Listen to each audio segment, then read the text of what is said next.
I wanted to show you guys around again. I mean, it's nothing special, but it's comfortable for me. And like, I got this blanket for free at a place where I can go get food, like a food bank. I mean, it's kind of a mess right now because we just got up this morning, went to work, but this blanket had me so warm last night, and it's a heated blanket, and I didn't even have it plugged in, but I could plug it in. But I mean, this pillow, I've got my clothes, extra blankets, sweats, things like that shoved in there. And that's, I have an extra pillow at night, or sometimes I'll throw it down here on the floor. I'll show you. I'm over here. This is Angel's bed over here. And sometimes I'll throw it on the floor, and she has more bed because she needs to be right next to me. I've got all my pens and my journals and stuff back here. A light for reading right over top of me. I've got my paper towels. I put little scenery on my back window covers, and I just leave those in. I use my mirrors. And this is kind of a catch-all right here. Some of my jewelry. I've got some candles. My hats for winter. You can't really see that, but hats for winter. Food. I've got all my food in here. My kitchen stuff is down here. I've got a little refrigerator. My power bank. This is bread is in there. All of my face care and cleaning stuff is right there. My medications and other bathroom stuff that you would need right there. In here, I've actually got my clothes in compression bags. There's my stove. I have this bowl right here that I can use as a sink bowl, my laundry soap, cleaning supplies, Angel's Food's over there on that side. That red thing you see sticking out is my table that I can pull out, and it can be like a lap desk, or it adjusts to 4 different heights. I've got blackout curtains here in the back, and they pull all the way across and fasten together with Velcro. And I've got another little book scenery over here. It's not much, but I like it. It works for me. This in here has pajamas and stuff like that in it, and so that's what I use for pillows. They're comfortable. I've got my clip here that I could use for either my tablet or my phone. These are attached, and those are my fairy lights. I've also got my front one that I can use, and this I use as a little desk sometimes too. And I've got a bunch of storage up underneath all this stuff. All my little things just kind of tucked in little areas. I wasn't sure if I could make this happen, but I like being in here. I actually go back to the apartment, and I still stay in here and sleep and hang out. It's just kind of a quiet, safe place for me to be while I'm still getting used to being in nomad life, So yeah, I do keep my apartment, and I do that because of the executive order and them wanting to claim about people being homeless and living in their cars. I do have mental health issues. I do have a past of addiction, and I'm not giving any reason to be put back in those institutions. I have done the institutions, and it's not something that I want to go back to. So I keep my apartment as a permanent address. and kind of like I've safeguarded myself in that way. I have a residency that they can't say I'm homeless. I can just say I'm camping. And I know it's a fine line, but I'm riding that fine line. And then I have somebody paying me to stay in that apartment. So it just kind of is a win-win, because my name stays on the apartment and the rent gets paid every month, and I'm building my credit that way by making sure that my rent is paid on time. That gets reported. So win for me too. Anything I can do to try and financially stabilize myself. I'm turning 50 next month, and I have nothing but this vehicle, and I need to have a safety net for when I get older. Like, it's coming, whether I like it or not. In my heart, I'm still 20 years old, but I can tell that my body is not.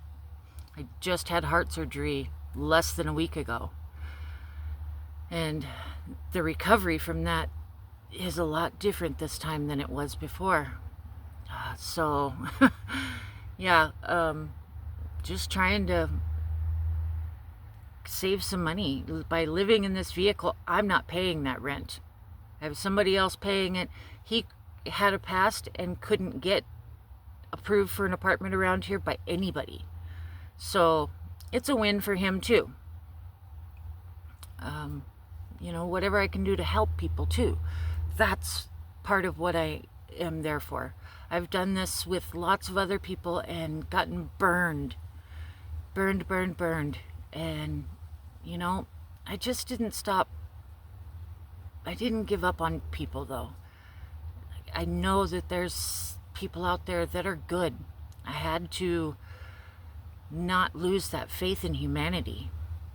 And I think that's something that is a big thing out there right now too. So many people just look past other people. And especially, I've noticed, being in my vehicle so far, people look past you. They think that you are less than. And they have no idea that I have chosen this on purpose. I was homeless here for 4 years during COVID, and on foot with a backpack. And people were ruthless on the streets.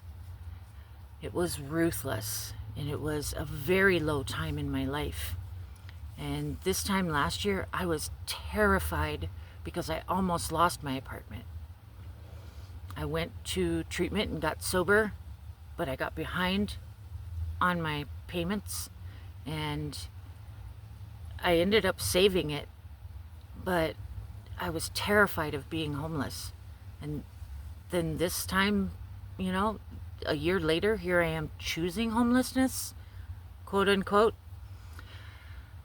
I don't know. I mean, that's just, I see that as a growth path, but I'm choosing it because I noticed when I was in my apartment for the year and a half that I was there, I felt caged in. I need the fresh air outside. I need to be in nature. And so I feel so much better just these 5 days that I've been in here full time. I will go back to the apartment. That's one reason why I keep it too. I can go back there, do laundry, take showers. Right now I'm keeping food in there so that I can just bring what I need for the 4 or 5 days, and then I go back.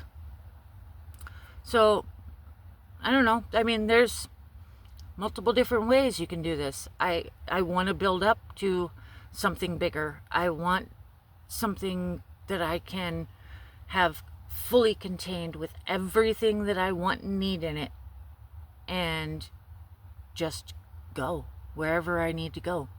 If I need to make money, I have no problem getting jobs. I have a beautiful resume. That's the one thing I did right in life. So I've never had a problem getting jobs. And so, just stay, get a job, living in your car, you don't have rent. So within a couple of months, just working staying in a town, just being careful about which town I pick. Because like this town, there's no problems. They don't come and harass you or anything like that. They'd rather see you in your vehicle than in a backpack, walking the streets. Walking the streets with a backpack puts you in a certain class, whether you're there or not. And believe me, I was in that class at a certain point, for sure. I mean, are you homeless because you're using drugs, or are you using drugs because you're homeless? It's a catch-22 at that point. I kind of got dropped into being homeless. I was a general manager of a restaurant. I had a big RV and a trailer in a trailer park and a brand new car and everything before COVID, and COVID wiped me out. And here I am starting over. I went to the bottom of the pit, and I am climbing out. And so I want to share that because it's possible. It is so possible. And I want to let everyone know to never give up on themselves. No matter how far down you feel, never give up on yourself. And even if you're not doing it that day, so what? Wake up the next day and try again. Because that's the only way that I got out of it. Even when I was in the situations where I was doing things I didn't want to, I still knew that I needed to get out. Maybe that day was a fail on trying to do anything to push towards that. But the next day, maybe I made a phone call that made a difference. Or met somebody that made a difference in my life. Those are the little things that I try to pay attention to. And it's just that hope I want to put out there to people, that you're never too far down. You are never too far down to come back up. I mean, when you're at the bottom, there's no place else to go but up, right? So I just wanted to come on here. Haven't been on here. I've been recuperating, from that heart surgery. It kind of did, it kind of did knock me for a doozy. I didn't think it would take me out that bad because, I was 34 years old when I had it done the first time. And I mean, that's not young, but it definitely wasn't old. They were shocked that they had to put a pacemaker in somebody at 34 years old. There's another one of those stories, that I could go into. And I will. I'll go into all these stories eventually. Because I want to share all the things that I've been through, because I know that it's going to give hope to somebody out there and show how now it has affected the way that I operate in life, how I interact with life around me. I'm sitting here at this park just being peaceful. I went for a walk with the dog, and I went and checked out some of they have historical stuff that they have here at the park, and I'll show some clips of that. And I went and checked them out and learned a little bit more about the area. Things I didn't do when I was in the bottomless pit, living on the streets. I walked around, but I didn't check out some of the joy. So now I'm checking out the joy. Anyway, just wanted to come on, kind of talk to you guys. I'm still figuring out how I want to do these videos and what I want to do. I'm getting used to talking to the camera. I've watched a lot of different people and how they do it, but I have to find my own way. I've tried to do scripted ones. I've tried to do all of that, and I don't know. I mostly want to be authentic. The reason I tried to do scripted ones is because there's things that I always want to say, but when I get on camera, I don't end up saying them. And then, you know, I want to articulate it better. So maybe I'll find a way to kind of intermix both. Or maybe I'll just get more used to the camera and we'll be able to talk. Yeah. Just figuring it out. And I guess that's part of it. I'm figuring it out with you guys. I really want to create this community of hope and support, not only for myself but for other people. That has been my life's journey, is to help and support other people. It comes back to bite me most of the time, but I don't give up. I always think that there's a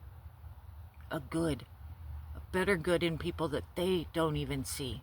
I can see way deep down into people sometimes and see more potential in them than they ever thought they had. And there's times where I'm able to help them find that. And those moments are magical. And I hope to have a lot more of them.